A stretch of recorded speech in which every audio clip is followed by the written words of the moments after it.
It's another edition of the podcast Super Friends. I'm Matt Kundle, and a very special edition of the show today because we have our very, very first guest ever. And we've never had this many people on the show. It does kind of look like the Brady Bunch. Just before we introduce our guest, Jay, we'll go around and do the usual intros of the podcast Super Friends and who we are. We will go clockwise to Detroit. John Gay, Jag in Detroit podcast, home of the 6-2 Detroit Lions. To Texas. Hey, I'm Johnny Podcast. I'm a audio professional, I guess. I didn't plan my intro at all, but I'm excited to have Jay. Thanks so much for joining us, man. We're happy to have you. To Massachusetts. Yes, David Yaz in Boston, pod617.com, the Boston Podcast Network, home of the Patriots, who beat the Bills. Noted. And down to Louisiana. Oh, hello, everybody. My name is Catherine O'Brien. My company is Branch Out Programs. We're doing end-to-end podcast production. And today I'm wearing purple for the LSU Tigers, but then also I'm going to claim the Saints down in New Orleans as well. I'm Matt Kundle from Winnipeg, the Sound Off Media Company. I'm wearing purple because it's cold and this jacket keeps me warm. If I'd known we were getting into the sports thing, I would have worn my Zubas and my Bills Mafia outfit. And I know it would have been very endearing for Jay Nachlis, who joins us today on the show. Jay, welcome and congratulations on being the first guest on the show. I had no idea I would be your first guest. It is incredibly touching. Thank you.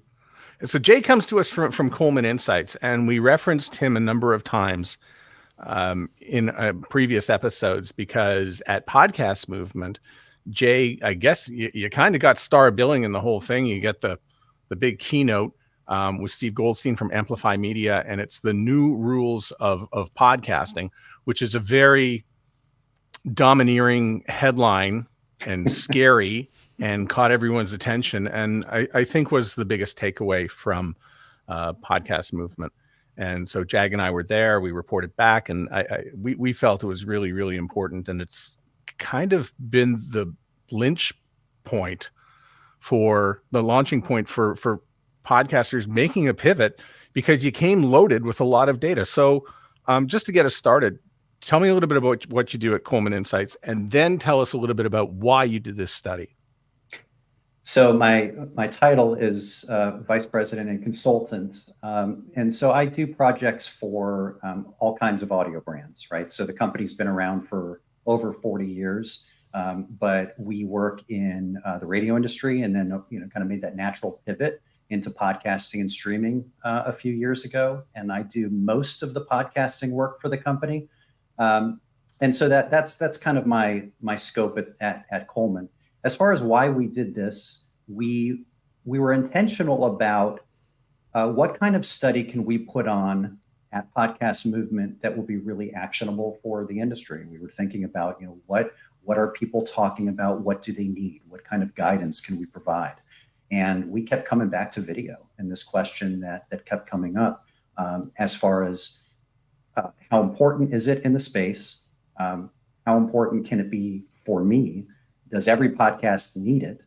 And, what are the steps that I should take if so, if it makes sense? And we also, once we really thought about this question that we put very early on in the questionnaire, this how would you define a podcast was a question that we thought was really integral to this whole thing, because it was a question that to this point really hadn't been asked in most research. And we thought was something that we had to get answered before we even took the further step into asking more questions about video. So we're going to go around the table and we'll have some questions for you about the study. We've all been over the slides and your presentation.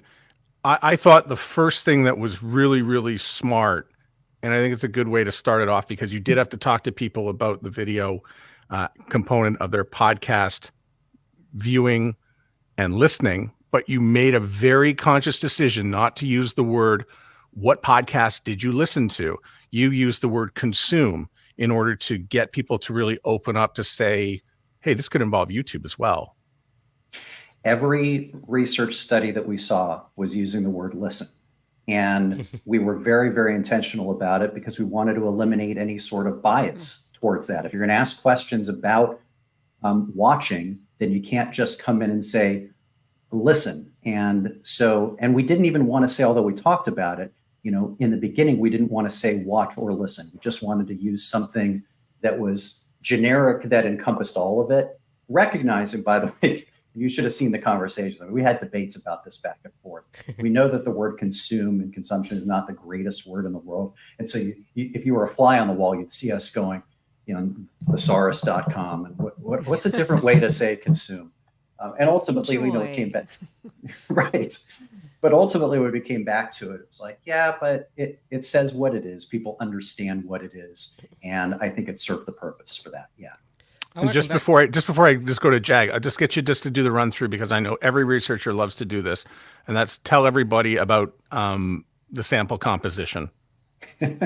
So as you just pointed out, right, they had to consume a podcast in the past month. So we didn't say listen there or listen and watch. We said, did you consume a podcast? This was a big sample size. This is, very much on the larger size of any study that we do. So 1,000 people across the US. And we wanted to make sure that it was really broad from an age standpoint. So as young as 15, as old as 64. And then we put those quotas in place for age, gender, and ethnicity and region based on the population. Jag. So I wanted to come back to something you said a moment ago, Jay, and that is this whole YouTube thing. I feel like in real inside podcast circles, or maybe even some of the OGs in podcasting, they will say, well, it's not a podcast if it's not listenable with an RSS feed and has to meet all these parameters. Something that I think you and Steve did a really good job on in your presentation is saying, yeah, maybe some people on the tech side, on the inside baseball side, feel that way. But when we are talking to, I don't want to say listeners, I'll say consumers. When we're talking about consumers who consume podcasts, they don't care if it's an audio RSS feed. They care if it's content. So you can kind of, be, Abe Simpson, old man yelling at cloud all you want on this. But if you want to fish where the fish are and follow your audience for the way they are consuming media, it's a podcast, even if it's on YouTube. That's how most consumers are looking at it. So we really need to kind of, as an industry, get away from this whole, it has to meet these certain technical criteria. If people are calling it a podcast, just embrace it. If I were to ask consumers if they knew what an RSS feed is, I mean, how many do you think would actually know? I'm guessing it's probably pretty minuscule. And the point is, this type of research is really lacking in the space. And that was another thing that we thought was really important. There's this weird dichotomy in that podcasting has this great wealth of analytics. Like, it's the type of analytics depth that the radio industry would kill for. Sure. And it's done a really good job in that. But what it's lacking is brand research and consumer perceptions. And so I know I'm kind of jumping ahead, but this was another bone of contention from some of the OGs in this research was, YouTube is the number one podcasting app. No, it's not. It's like, well, I'm not talking about the number of people. We're not talking about analytics. We're talking about perception. We're talking about what people say is the app that they use the most. And that's an important distinction. Consumer perceptions and understanding how people perceive the space is crucial for us when we're developing strategy. Johnny? Yeah, I was looking at the slides, and a couple things that I saw were really interesting. And the one that really jumped out to me was, how are you discovering new podcasts? And while YouTube might, have taken over as the leader from, like you said, from a consumer standpoint, as a podcast consumption platform, 54% of people are still discovering new podcasts from friends and family, which leads back to this overall problem that every platform, now including YouTube, has, is discoverability. And I know there's a slide further on down that says a good chunk of people find that YouTube is a great platform for finding new podcasts. However, it's still tried and true from the research that you did. Maybe this was purposeful, maybe it wasn't, is that word of mouth is still the best way that people find new podcasts, whether it's on YouTube, Spotify, or Apple. I didn't know if you guys thought about that at all from your findings. Yeah, I think that, and you're right, that's consistent. Almost every research study you see will have friends and family towards the top, although I think you'll start to see the at some point video is going to overtake that. Yeah. But that being said, and although we didn't get granular on it, the power of social media and how that relates to friends and family. It's not like just somebody calling up their friend and going, "Hey, you should check out this podcast." There's a conduit, and they're doing it in so many different ways through social media. Is a big way they're doing it. So, yeah, I think it's still very important, though.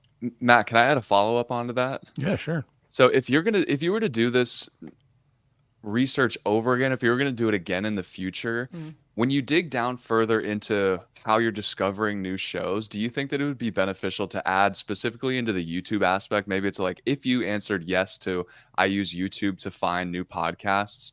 Another question within that would be, are you finding them in the Discover page on the sidebar when you're actually watching an episode, or are you using the Shorts aspect? Because Shorts are growing like crazy on podcasts, or are growing like crazy in terms of how people are marketing their podcasts. I think it would be really interesting to see if people are using Shorts to actually go to the channel to consume a podcast to then become a new subscriber or a new fan of a show. Yeah. And although we did ask about Shorts and found out that it is an important discoverability tool for podcasts, you're right. Like there are a lot of parts of this. It was kind of meant to be this macro look at the space, a very top line type of study. And when you go through it, those are ultimately and inevitably some of the natural follow-up questions we get. Well, did you ask this about YouTube, and did you ask this about Shorts? And the answer is yes, I would love to. I think here we wanted to get a big top line picture, but then there's space now to kind of do a second wave to go deeper into those those habits. May I jump in, Matt? Oh yeah. Jay, so picking up on what Johnny was talking about, it's a heck of a lot easier to produce a really great short than it is an entire 45 to 60 minute video. So I get what you're saying, and I know that you can't ask everything in the survey, but for the bulk of your survey and the things you were studying, I presume when we talk about a podcast on YouTube, we are talking about the entire episode in some fashion. Right. Is that right? Okay. So that begs the larger question, pardon me if I'm opening Pandora's box or jumping ahead or something, but he's the attorney. No, this is just the sort of broader question is these video podcasts, what exactly are they? I don't imagine you surveyed that, but I assume you have some sense of it. In other words, it can be anything ranging from the static image of a podcast logo and the audio to a full-blown. And what people are asking us, people that hire us to produce their podcasts, is, what do I need to do? And we say, well, whatever's going to allow you to pay the most you can to us to create it, that's what it is. But I think you get the question. Are we moving towards full-blown produced videos that even appear to be TV shows, or something much less? I'm going to answer the question in two parts. First is I think there's always going to be some subjectivity as to how consumers view a podcast and what they think that it is. And we're going to have to, we could ask the question a million different ways and try and get at that. But there's always going to be people that see, a video as a podcast. It's not actually a podcast, and vice versa. And that's okay. That's going to be the consumer perception. We're always having a little bit of confusion. But to your point, I don't think, and I think Steve and I were pretty intentional about saying this, I don't, first of all, think that necessarily every podcast needs to be in video form. I think that every podcast needs to be using it as a marketing tool, but I don't think they all necessarily need to be in video form. And I think it depends on the podcast. It depends on the subject. And there are ways to handle it. Look, Smartless, for example, is a show that doesn't even have the hosts on YouTube.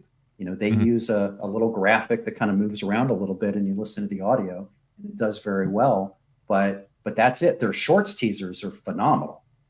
But the actual, you would think that you would see the hosts on YouTube, but you don't. And so you don't necessarily have to put together this, hugely produced production to be on YouTube. I don't think that's the case. And I think that it's different for every podcast. I think one thing that's worth mentioning, I wanted to work this in at some point. So, full disclosure, everybody on this call except for Johnny has met Jay in person at a podcast movement at some point.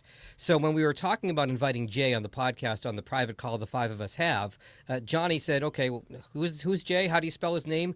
Johnny, what happened when you Googled Jay Nachlis? Uh-oh.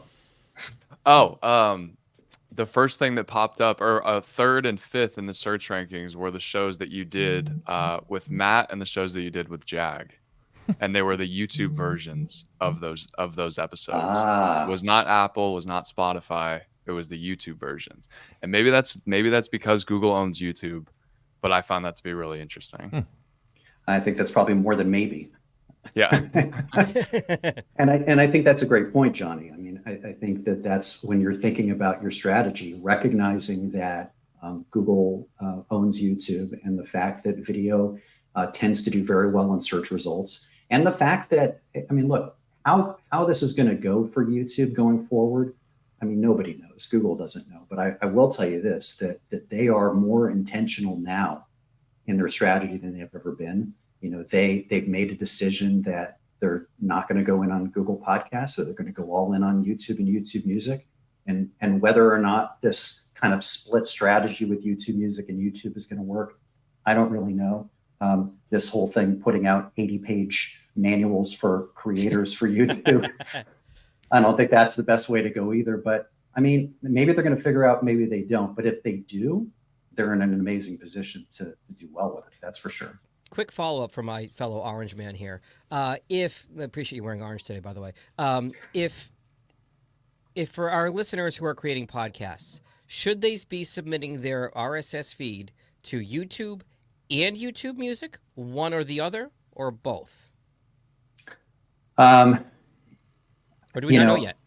I don't think that we know yet. I think that that's something that's early on in the process to really determine the best strategy there. What are your thoughts so far on that? So far, now that YouTube has invited you to submit by RSS feed on the last week or so, I've had my clients doing that. Although Matt and I talked about this offline, I had one client that she did not have the option in her YouTube studio to submit add a podcast by RSS feed. She said, create a new podcast or turn a YouTube playlist into a podcast. She didn't have the RSS feed option. So I'm checking back daily, waiting for her to get it. So hopefully we can get her podcast up on YouTube. Right. Yeah, and shout out to Sarah Burke, by the way, Women in Media podcast, who is in that camp as well. And I think we just figured that Google is just going to slowly unroll this to whoever they feel like going forward, no matter what country. Jay, if you have any connections with Google and YouTube, let us know if you have the hookup or anything. Catherine. Jay, do you have any insight about, we were talking about the relationship of shorts and then going to the longer video. Do you have any insights about the podcast audience member leaving YouTube and pursuing the podcast elsewhere? Because it just seems to me that this is like a YouTube feeding YouTube situation where the YouTube shorts, which YouTube has put just a tremendous amount of focus on, they're, in my opinion, or most people's opinion, they're trying to compete with TikTok. That's what the whole shorts thing is all about. And I can see consumers going to a longer format video still within YouTube. I can't see them leaving YouTube. So this to me seems like it's just we're keeping you as long as we can in this particular app. Do you have any thoughts or insights about that? I mean, we looked at all the different social media and the usage behaviors of the different platforms. So it's not just shorts, although we were surprised at the awareness levels and usage levels of shorts. They were higher than we expected. And you're right. I think I don't have data necessarily in that path of staying within the YouTube universe, but we did see that all the social media, whether you're talking about Reels, if you're talking about TikTok and the other short form ones, I think that they all would show, a pretty good level of discoverability for new podcasts. So, that's a strategy that I would recommend, is not just, we talk a lot about shorts in this study, but I think using trailers and using those short form video content on all the platforms is a smart decision. Catherine, to answer your question from another perspective, one of the other seminars I was at Podcast Movement, I can't quantify it to your point, but yes, YouTube would love for you to stay in their ecosystem, but there is an awareness if you are a avid podcast listener, and if your drug of choice is Spotify or Apple, you may, once you discover a podcast on YouTube, there are a significant number of folks who are searching and finding the podcast in their app of choice outside YouTube. Well, and I would also add that, one of the findings in this study is that people aren't tethered to one podcast app. Yeah. Three quarters are using more than one app to get their podcast. So building awareness is such an important, to me in this industry, there's nothing more important than building unaided awareness of podcasts, period. And, you guys have seen studies, right, where it's bananas when you ask people nationally, you ask podcast consumers, tell me, we call it an unaided awareness question. We ask it in almost all strategic perceptual research we do in radio and streaming and podcasts. And the question is always, tell me as many podcasts as you can think of, whether or not you consume them, right? That's the question. This is a pure top of mind question. And what you always see in podcasting, and there's nothing like this anywhere else, is Joe Rogan is at around 16%, and the next highest is like 3%. Wow. It's crazy. And so there is only one big national brand in podcasting, and that's Joe Rogan, and that's it. And by the way, 16% is even that high. So it's kind of 2 points. Is one is there's still room to grow there, but the bigger point is until we start doing this real branding research and strategic research, you're not going to see those top of mind awareness levels go up. And until you see unaided awareness go up, you're not going to see usage go up, because in every study you do, unaided awareness is tied to listenership, always. I'm writing down the keywords unaided awareness, because that is going to be a topic I'm going to look into more, because it's very catchy, and it sums it all up. Jay, I have a question. What I'm convinced Johnny Podcasts has finally pushed me over the edge. Fine, video all the way. Video, love YouTube. We're there. We're already there. But for a while, some of us doubters, I think, were curious as to why you would want a video streaming platform for your audio podcast. One of the reasons which I'm so genius, I just realized it because it's in your study, is it's free. YouTube is free. Yeah. And Spotify right. is not. And I guess Apple Podcast is free, but the phone's expensive. Anyway, so do you have any sense of how many people are actually, quote unquote, watching, but not watching? In other words, the image is secondary. And I'm sorry if that's a close cousin to the first question I asked, but do you have a sense of this? And will people go on to be happy? I listen to my podcast on YouTube. Every once in a while, I'll glance and I'll see what's on my screen, but I'm just listening. Yeah, I don't. That's a number I don't have off the top of my head. But yes, we did ask that. And oh, you did? Okay. There is. Yep. The way the question is asked is, it's like, are you actively watching video, or are you minimizing it on your device while listening? And there's a substantial number of people that do it that way. So they're not just necessarily actively watching the video. And so that's an important distinction to understand, is that there's a lot of people that are just there on YouTube that like to even have it on the background. And so, that's where audio still really comes into play, because a lot of people are using even YouTube for audio. And I'm not talking about YouTube Music. I'm talking about, YouTube specifically.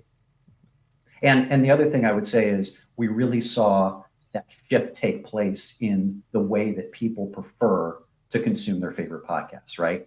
As opposed to, when they said they first started consuming their favorite podcasts, the number one way was audio only, and now it's audio and video. So this is about just going to fish where the fish are. If consumers are moving that way and you're not there with them, why not give them the option if that's where they're going? Jay, how much would you say that this is in part just for the fact that YouTube is a behemoth, that it is just so large that that's what is driving this whole thing? I think that's the number one thing, although I will tell you that something that really surprised us in this study was when we did those face-off questions, and we asked people that were users of both YouTube and Spotify, and the people that were users of YouTube and Apple, which one they preferred for certain things. And we thought for sure that YouTube was going to lose on those, or at least it was going to be somewhat even, because it was our perception that Spotify is a better platform than YouTube. But people that are using both really like YouTube. So I think, Catherine, your point is absolutely right. It's drawing in people because it's a behemoth, because it's free. But you know what? People find it easy to use, and they're finding it easy to discover podcasts, and a lot less clunky than I would have given them credit for. But that's what they say. And before we go too far, right now, somebody at Spotify in marketing is getting an email because they're like, David Yaz from the podcast Super Friends thought that Spotify costs money, but you can listen to a podcast for free on Spotify. That is I know, but the cool stuff is perception. You gotta, Oh, the you cool gotta stuff? subscribe for the cool stuff. Come the on. cool stuff? Okay. You don't. The you cool don't stuff is subscribe- not podcast stuff. No. Okay, you can listen to podcasts for free. Okay, point taken. Let me also say, to Jay's point about YouTube really going all in on podcasting, one of the panels at Podcast Movement in Denver was from the product lead, Google's product lead for YouTube. His name escapes me at the moment, but Steve McClendon. Thank you very much. Steve McClendon was his name, and one of the things that he said was that YouTube and Google kind of were reacting to the demand for it. They were kind of watching all this podcasting stuff happen. And it wasn't until recently that there was the demand from their consumers to say, hey, like, we want to consume podcasts on YouTube. And it seems like they were not, I guess they were late to the party, Jay, but then once they decided, okay, this is what our customers and our viewers and consumers want, okay, now we're going to give it to them. And then, of course, they rolled out the RSS feed way to add it a couple weeks ago. Right. No, I think that's exactly right. So I have an alarming slide, and it's your slide, Jay. Oh, good. Yeah. But it's Your the one. presentation. It's the one that really sort of perks up here, and that's Alarming. who's got a fire alarm. That was me. You said David's alarming. soundboard. I'm narrating. I thought we all had to evacuate the podcast. No, that'd be Podcast Movement. That'd be a fire alarm. yeah. Like That brings me back to Denver. I'm having nightmares again. Denver and Anaheim. And Florida. Yeah. in Orlando. Didn't a couple people here meet for the first time in the fire It's me alarm? and Jag. It was Johnny and me, yeah, All right. during the Orlando fire alarm. Thanks to the fire alarm, we're all together now. So Jay, this is one that scares people. And it's like, are all your favorite podcasts on YouTube? And of course, everybody who has a podcast, they're someone's favorite podcast. And if you're not on YouTube, it's like, uh-oh. So Yeah. what did you think when you saw this slide? And there's obviously a call to action to take when we see this. This is again the Steve Goldstein. The line that he used when we presented this is like the lottery. You can't win if you don't play. And if you have people that are searching for you, so another point that I'll make from this study is the way that people search for their favorite. The way they're searching for podcasts on YouTube is they're not like they're very intentional about it. They're putting it in the search box and they're putting the name of the podcast. Right. So if I've heard your podcast, for example, on a different platform, let's say that I've listened to it on Spotify or Apple or Pandora or whatever, and now I want to go see if it's on YouTube because, as Catherine pointed out, it's a behemoth, and I'm just going to YouTube and I type in the name of that podcast and you don't come up. Isn't that a missed opportunity? I mean, it's a huge missed opportunity. And the other point to that is, why are we not? If we're on an audio first platform and then we are also on YouTube, then why aren't we telling people that we're on YouTube? Because if they're being intentional about it and putting in the name of the podcast, well, put it in their minds, give them the awareness that they're there so they know to search for it. Because that is something where YouTube is not yet, it feels like, when you go onto YouTube and you gotta trying to find the podcast page, which is this part of it too. We asked about this. Most people don't know it's there, right? And so it's a little hard to find. Spotify is It makes it much easier to find podcasts. Yeah. But, if you go to YouTube, you got to kind of click that, compass, and you got to go down and you got to find the podcast page. And, Ain't I think nobody that's doing probably, that.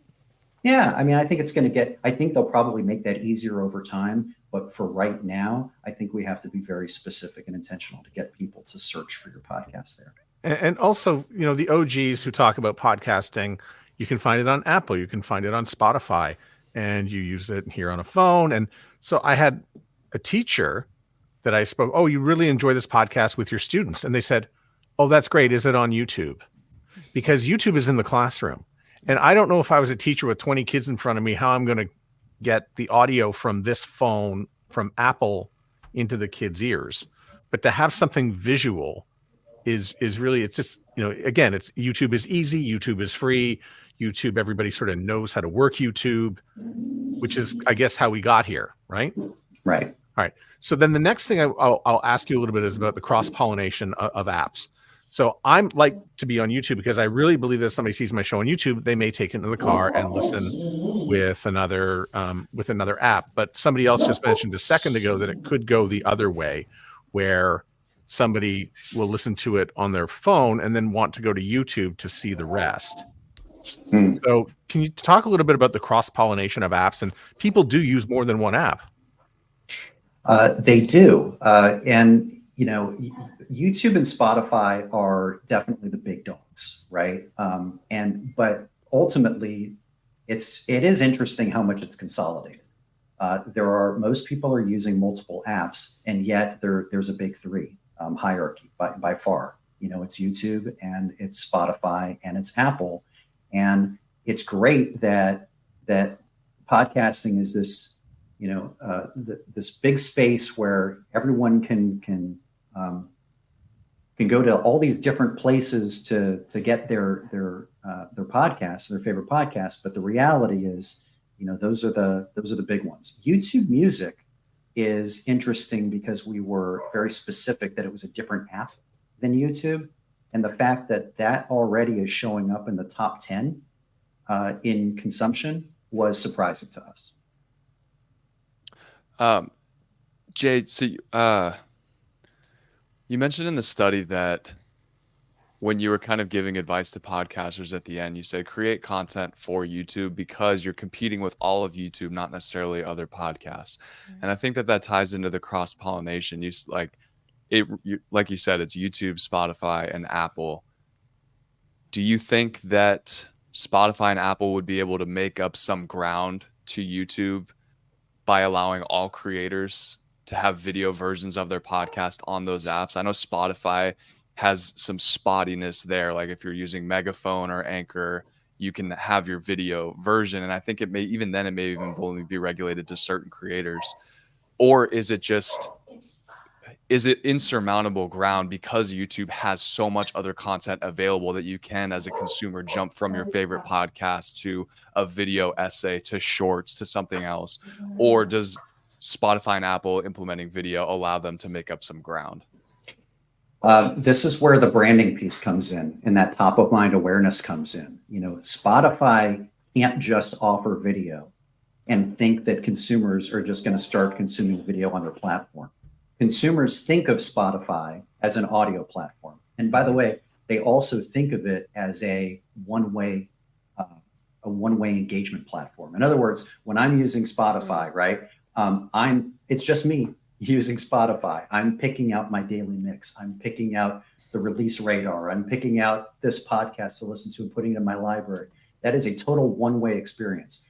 On YouTube, and we haven't talked about this yet, you can't underestimate the engagement factor on YouTube and the ability to put comments in and the different level of subscribing to a podcast on YouTube. Those factors on YouTube, I think, are going to be really hard for Spotify or Apple to overcome.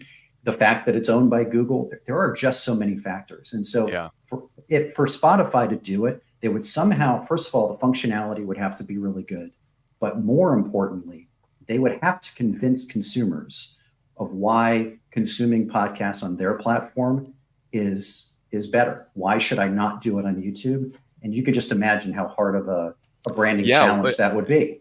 And like you said, there's the multi-way engagement with YouTube. Like on YouTube, we're live right now on YouTube. We can engage with commenters right now. People can leave tips. They can give us a $5 super chat for us to answer their question. You can't do that on Apple or Spotify. Shameless. And Or $25. or $25. So For Inflation, example, so you know viewers. Or some Bitcoin through Fountain. hypothetically. Yeah, I all of that is very, very true, Yeah. and I think is a really big benefit to YouTube and the podcasting experience. So Jay, I'm hoping this is connected. So by this logic, would it be, let me just, this is sort of a thought experiment. By this logic, it would be also behooving us to put out full episodes on X because we can, in the same way that if we're unleashing ourselves from if no RSS feed, no podcast, then we should be putting it anywhere that we can have the full length episode available. What are your thoughts there? I think any opportunity to get your brand, to get your podcast in front of a consumer is a good opportunity. So, I mean, I don't see any reason why you wouldn't, except for the fact of time and effort, which I know is not a small thing, although, there are certainly tools that are coming along that are making that easier to do, and making, wider distribution easier to do. But, to me, we have to think of this constantly, coming back to what I said about unaided awareness. We have to always think about building our brand and not think about it in this agnostic, platform kind of way. It's bigger than that. This is about how can we get our brand in front of as many consumers as possible, and how do we get them to perceive us in a positive way and make them want to consume us. That's it. And by the way, podcasting has to do that as an industry, not just its own, your own show. But if we think of it more in that respect, as this is a big branding challenge, then I think we would start to view platforms a little bit differently. And by the way, for some reason, that was the first time I've ever said X like that, and it felt weird, and I don't like it. It sounded weird. I almost jumped in and I said, don't you know mean why Twitter? I did that. I have to go take a shower, honestly. I know. I don't know. I'm warming up to the idea of it. I like Twitter X. That's what I'm hearing Ooh, some okay. people say. I will embrace. We are live on 2X channels right now. Oh, well, 2X, let's just go triple X. That's Hey, a I whole worked there. different, that's a That's a different radio show. Vermont. It's about how big my sweater is. Triple My X. old radio station, 95 XXX, WXXX, Burlington, Vermont.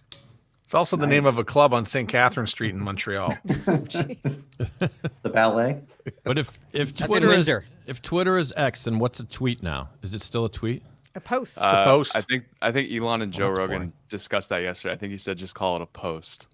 Well, but other platforms have posts. All right. I don't want to tell you how to do your business, Alon, but you're doing it wrong. And you don't listen or watch the post, you consume the post. Right. Jay, are you going to follow this up at all? Because I sort of felt that after within minutes, when Steve takes the stage or does something, Steve from Google decides to make changes, a couple weeks later, they release, you can attach your RSS feed. We will create the videos for you. They come up with a few rules as well. You can't have your programmatic ads in there. It does a little bit of a shift. And I think you even said this on stage. I said, within 10 minutes of us leaving the room, this will all be fairly outdated, and we'll all. I can't remember the term you used. It's going to be free flowing and moving and so on. So, what are your plans to follow up with this? Is it like 6 months, a year? Do you come back? Are you going to do this again in Podcast Movement? Are we going to have the yearly update? No pressure. Right. I mean, maybe, Matt.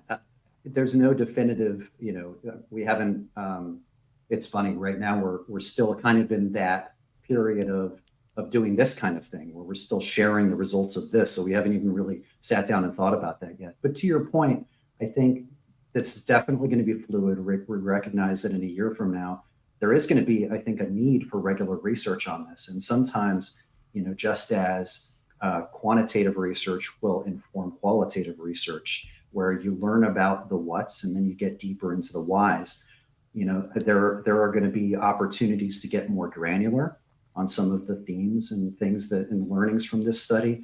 But then there's also going to be a need to track how things change based on, to your point, how the algorithm changes, how functionality changes, how consumption of platforms changes, for sure. And we've already talked about a few things like, leaving feedback. We've talked about interaction between people. And I know even some podcasters have sort of said this feels like a bit of a game changer, but I think one of the problems with podcasting has been the inability to have interactivity with the audience. Yes, Spotify has a little Q&A thing in the background. Yes, you can leave a review on Apple, but that technology of podcasting feels very simple and it doesn't feel like it's moved very much. You download from the RSS feed, you listen, you enjoy. And then YouTube has got all these bells and whistles and likes and comments and activity. It feels like does podcasting in the RSS form have to change? Whoa. Good. I listen, You all just we've been went doing deep, is Matt. we've been talking about how all the things we can do on YouTube. It sounds exciting. Yeah. And I'm looking at podcasting. And I go, well, this has been the same for a long time. Right. What do you think? I'm curious about your perspective on that. Yes, I think it does. But I sort of think that the leaders are Apple and Spotify. And unless they do anything, it's not going to really change the way anything we think about downloading podcasts. I enjoyed the Fountain app. I think it's great that we can listen live. I can go in and maybe send some Satoshis and you want to get into a little bit of value for value. I think it's great that there's a lot of podcast apps out there that I can search geolocal and listen to just the podcasts in Raleigh. I think it's great that, we can have captions and transcriptions but unless Apple and Spotify start to do this, it's all for naught. Right. It becomes this point where podcasting would have to make the decision, Matt, that the term goes away and everything just becomes content. Apple and Spotify have to become YouTube in order to compete with YouTube, because if you're going to allow just Joe Rogan style podcasts back and forth between speakers, but now we're adding in the function of comments and likes and dislikes, that's still not enough to compete with YouTube in terms of, even if that's how you change the RSS feed, that's still not enough to compete with video reactions, political commentary, everything that you see, car reviews, everything that you see on YouTube. You have to be able to allow all of that if you're going to compete with it. And then everything just becomes from RSS. It all just becomes, it is all YouTube. One of the things, to your point, Johnny, in talking to, I think it was my friends at Simplecast at Podcast Movement as well, asking, hey, can you get video into RSS feed? The amount, and yes, with data becoming much more easy with 5G and everything else to transfer large data, to get, if you keep the RSS feed, the amount of the file size you would need to transmit video as opposed to just audio is so massive. It's such a game changer, and particularly in other countries where they don't have as much high-speed internet or limited bandwidth like we do here in the States and Canada. It would be such an undertaking to get video into the RSS feed. I don't know how that happens, aside from the little bit that Spotify's dabbling with it now, and Spotify for Podcasters, formerly Anchor. Yeah, I mean that's a really good point. I didn't think about it that way, but that's a huge technical challenge. So another one for the next study, I'm not sure if you touched it in this study, and that's to Catherine's point, X and Twitch and Spotify, which does have video, and Apple Podcasts, where you can put a video podcast down the RSS feed. Is that something that did you think about including those, or this was all going to be YouTube? And does next year's include those platforms maybe? Yes, we did include some of those platforms. We did include Twitch in there. I mean, ultimately those levels are fairly low right now, but again, I only expect them to go up over time. And particularly if you're trying to reach, with Twitch, if you're trying to reach younger consumers, why not be there? And I'm not super familiar with Twitch, but the arguments that I've heard for that versus YouTube is that as much ground as YouTube has over Spotify and Apple in terms of community building, from what I've heard, Twitch has an even higher level of that, to where if we were to, once we leave this live stream on YouTube, our audience has nowhere to go to continue engaging with each other, even if it's just the comment section. But apparently Twitch has an even deeper level of that where they can kind of continue building the community. And ultimately, when you're getting into podcasting, that's what you're trying to build. You're trying to build your 1,000 true fans, your tribe of people that love consuming your content. And the way that you continue to grow that tribe is allowing them to interact with each other, not just they hear Johnny's voice and now they feel like they're a part of something. Yeah, I think like a next round of research on this would be really interesting to dive specifically into some of those other platforms and some of the differences, between them. I love how we assigned Jay a second version of this study. And, Yeah, Jay, I've got a full list of things. I don't think we have to All fund our it. pet issues. We're not able to fund it. But Yeah. Jay, let me ask you this: is there a recommended call to action at the end of a podcast? I know we've all kind of railed against rate and review because that doesn't really do much as far as chart position or anything like that. But if you were to say follow the show on Apple, Spotify, YouTube, wherever you're listening right now, based on all this research, do you have any kind of a, maybe not an exact recommendation, but general recommendation as far as what you should be asking from your audience to connect with your show as you wrap up each episode? Well, I think I would definitely, coming back to what I said earlier, as far as I don't like the umbrella term everywhere you get your podcasts. Right. And I do think that if you're going to mention platforms specifically, YouTube almost never gets mentioned as far as when I'm listening to specifically. And I think we need to be intentional about mentioning YouTube. But as far as the verbiage with subscribe and follow and all of that, I think that's less important. I think it's more important to let people know where to find you. Would you recommend saying, say, YouTube, Apple, Spotify, or just YouTube, or what are your thoughts on what if you should mention specific platforms? Well, knowing that 3/4 of them are in those three, then yes, I would definitely mention those three.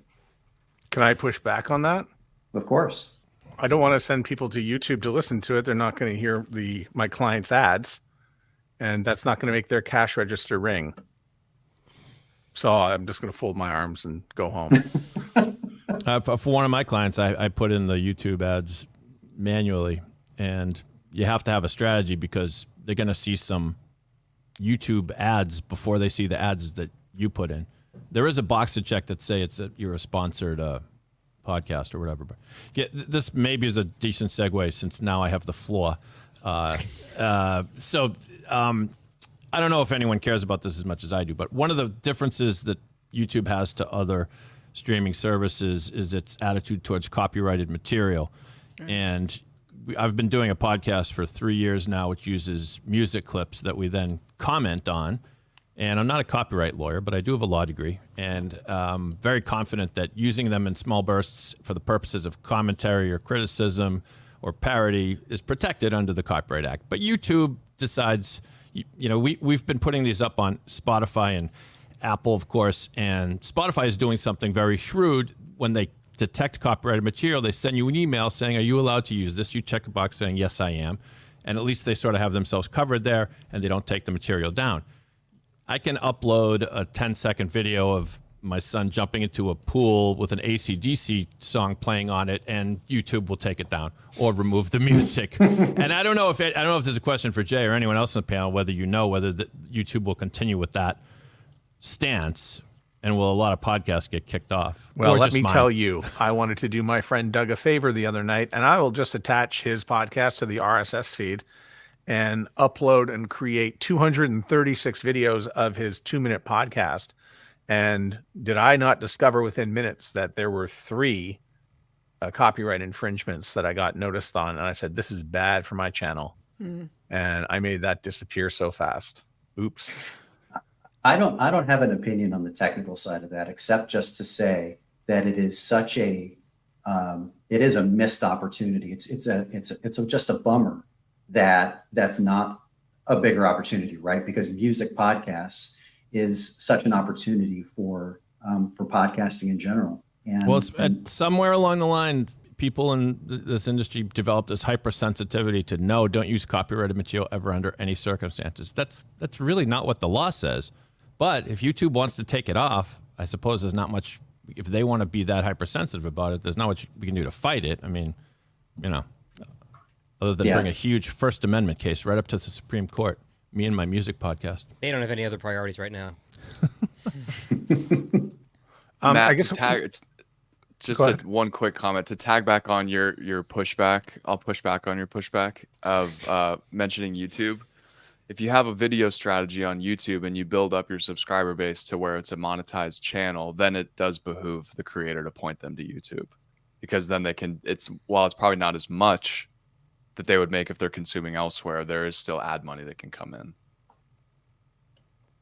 I won't And- hold my breath that the podcast about broadcast is going to be, become something 10K that's, subs. I'm just not sure we'll get there. But yes, you're right. You are right. Yeah. The problem there though is even if YouTube is starting to ingest RSS feeds, correct me if I'm wrong on this, Jay, but don't you have separate metrics for your YouTube views and your downloads for your podcast hosts? So you're almost splitting the baby because you have to now take into consideration both numbers to figure out how many people are consuming your show. Yeah, I mean, I know that there's new tools that they're trying to make that easier to digest, but at this point, right? It's still very clunky and problematic for sure. I would point you to one. I want to give one shout out, because they, not just because they sponsored our study, but because they're doing a really good job of it, is Locked On Podcast Network. Yeah. Which is a locally focused sports network, doing daily YouTube's episodes for every one of their teams in all of their cities every That's single really day. impressive. Yeah, It is and amazing. monetizing. It's crazy because you would have thought, I mean, ESPN, you would think would be the company that would have done this, but Locked On comes on and essentially is owning this daily podcast market. And they've said to all of their hosts, no matter, and they're very different, right? Some of their hosts are, come from TV and newspaper and are really seasoned, and others are a little bit more like out of the garage, but they're all really good and interesting, and they have bought into the fact that they've got to do every single show every day on video, period. And they've given them the tools to do it, and they upload the episode every day, and they're done. And to have that much video content on a daily basis across all those sports, I think it's really impressive. And they're monetizing. I agree. And what they've tapped into too, like you said, like you're like, well, why wouldn't people just tune into ESPN? They've tapped into what's so beautiful about podcasting is the niche aspect of it.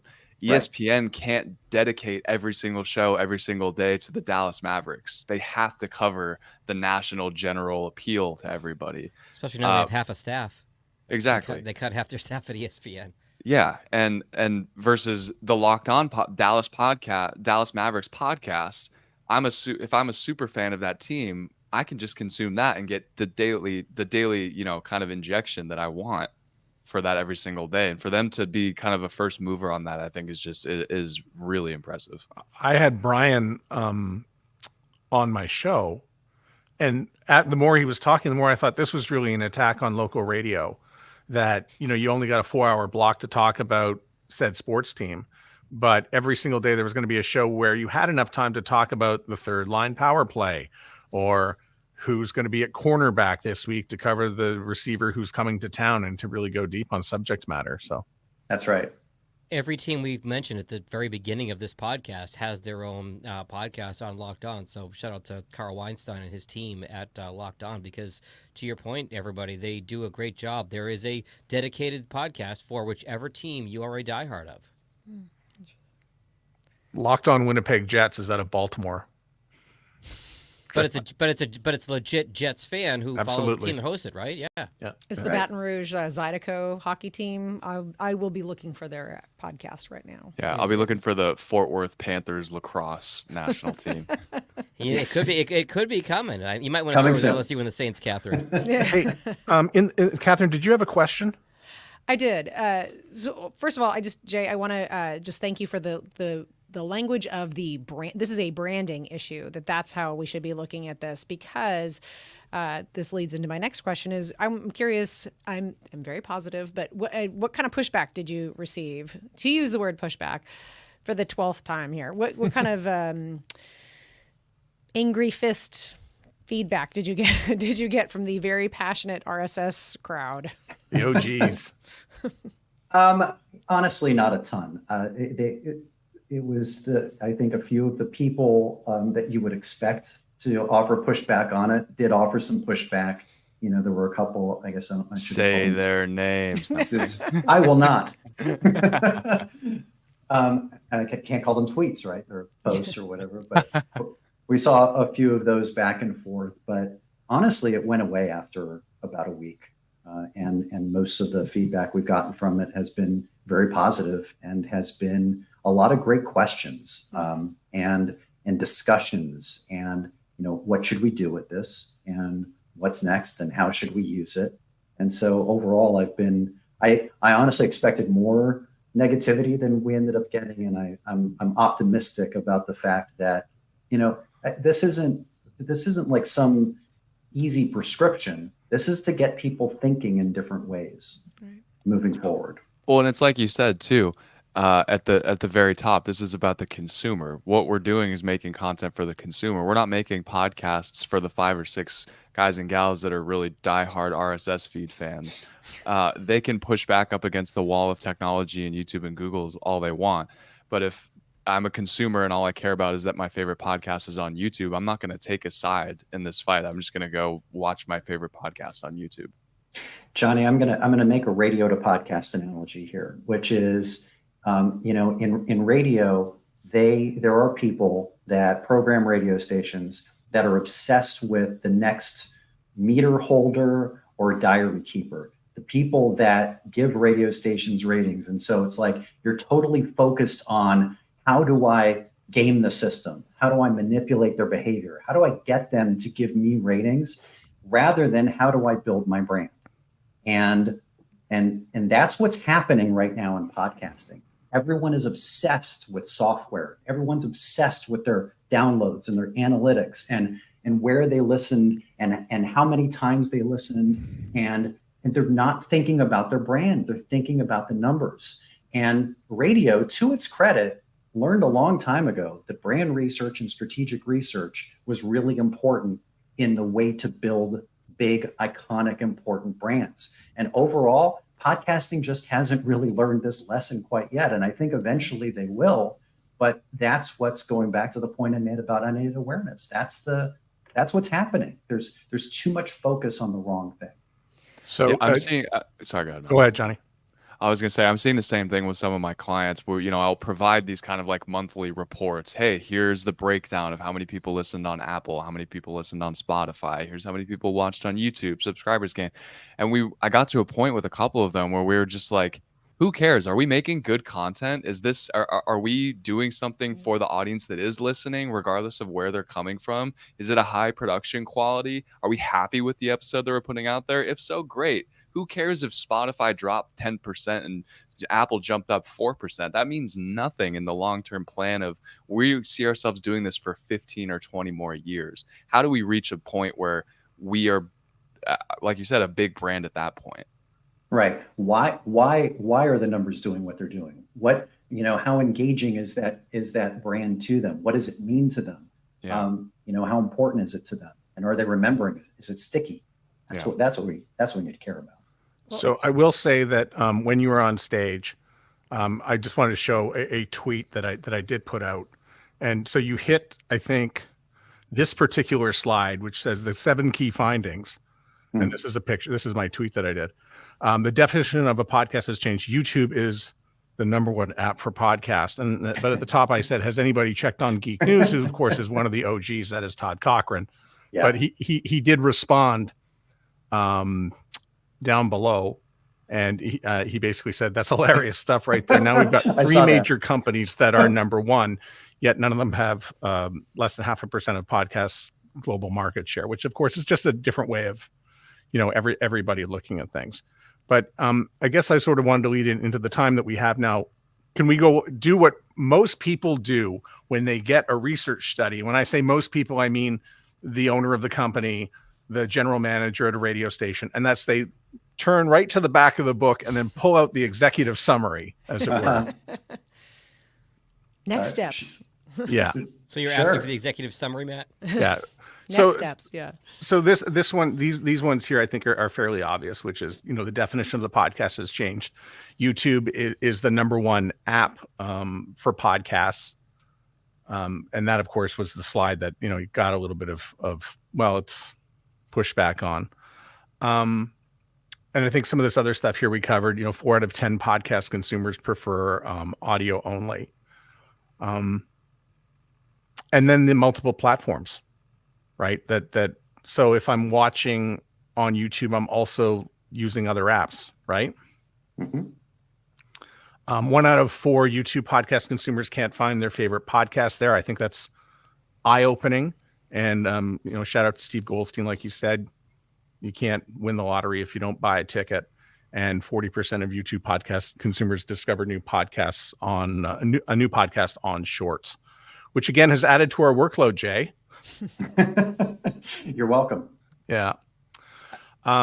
Matt, can I jump in for a second? One of the points that you put up there, and I know you had the slide up earlier, didn't get a chance to address it, but Jay and Steve made this point, is that older demographics, like number 3 right there, older demographics are consuming on YouTube. Jay, you had pointed this out because it's easy. Like you may not know how to use Apple or Spotify, but chances are, my parents are 69 and 72. They probably know how to go on YouTube, open up a web browser and go to YouTube. It is. I know it's surprising to most of us seasoned podcast users, but it's so true that there are so many that see that as friction, but they understand how to use YouTube. I totally agree with that. This is really like about embracing what is, not what we would like podcasting to be. What is the reality? I did think that the best line, and we'll finish it this way too. By the way, I think I've got the wrong slide here. Which one did I want? Oh yeah, 2 more up here. Fix it in post. I'll fix it in post. Yeah. This is how you finished it, and I recall this earlier. Was be patient. Results may vary.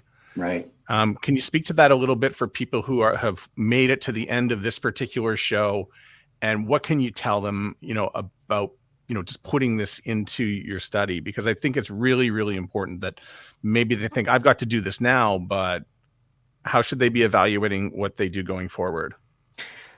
So first of all, it's figure out the best way for your podcast to be on YouTube. And as I pointed out earlier, that is going to be different for everybody. But assuming that you put your podcast on YouTube, don't expect today, if you start obsessing over how many views each one gets and every episode gets, and why did this one do so much better, and why did this one have 300 and this one had 3,000, and so on and so forth, you're going to drive yourself crazy. Right now, it's build the brand, get yourself some awareness, and then figure it out from there. But it's going to take time, and it's going to take YouTube time. Figure out the ways to optimize your podcast in that space and how you're utilizing it. But don't worry about the numbers right now. Honestly, I know it's easier said than done. I totally get that. But as they're making all of those changes, just be patient, because 6 months from now, all of the algorithms are going to be different, and then the usage patterns of consumers are going to be different. All right. Final thoughts, anyone? Thank you for taking the time, Jay. Yeah, I this is really great. appreciate it. Thank you, Jay. It is We're not really worthy. helpful to have kind of these insights, and we're all far too busy to put the time in to do something as well as you did it. And so you've done the whole industry a lot of good by bringing this to the forefront. So we appreciate that. Outstanding stuff. Easily the best guest we've ever had on this show. And as your only guest, Bar a none. big thank you from me. Thank you. Jay, are you receptive to any additional questions from people who want to know more about this? Always, of All right. course. So you're okay if I post up your email address? By all means. Okay, good. Wow. What about your home address? Maybe not. All right. Rattle it off for those who are consuming on audio only and not on video, Matt. Or Jay, you want to give your email address verbally? Oh, I'll put it in the show notes. Perfect. If you want more information about this, it's in the show notes of this episode. All right. And the When YouTube you description. just put in the subject line to the email to me, "Go Bills." Thank you. Hashtag Bill Mafia. Bill's Mafia. There's the information for those who need to reach out. Steve Goldstein also combined with you to do this, and we'll probably be hearing from him in the near future and have him on as a guest as well. So as we go around the table and say goodbye, I'm Matt Kundle from the Sound Off Media Company in Canada. Goodbye. You're Am I next, next? Jag. Okay. Oh, okay. Jag. All right. John Gay from Jag in Detroit Podcasts. Adios. Follow me on Twitter X at Johnny Podcasts. David Yazin, Boston, pod617.com. Before I go, I'm going to violate a copyright. Just like that, we're off YouTube. Probably not. I hope I have expanded everybody's unaided awareness of me. And I'll see you. This is Catherine O'Brien. Bye, everybody. Bye, everyone. Go Bills. Yeah, whatever.